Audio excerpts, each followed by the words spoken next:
சாலையில் சென்று கொண்டிருந்த கண்டெய்னர் லாரி ஒன்று ஓட்டுநரின் கட்டுப்பாட்டை இழந்து டிவைடரில் ஏறி எதிர் திசையில் சென்ற நிலையில் பைக்கில் வந்த நபர் அதிர்ஷ்டவசமாக உயிர் தப்பிக்கும் சிசிடிவி காட்சி வெளியாக இருக்கிறது.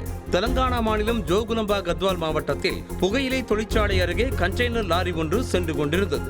அப்போது ஓட்டுநரின் கட்டுப்பாட்டை இழந்த அந்த லாரி தறிகட்டு ஓடியது. சாலையில் இருந்த டிவைடரில் ஏறி எதிர் திசை சாலையில் சென்றது. அப்போது அந்த வழியாக பைக்கில் வேகமாக சென்ற நபர் லாரியில் சிக்காமல் அதிர்ஷ்டவசமாக உயிர் தப்பினார்.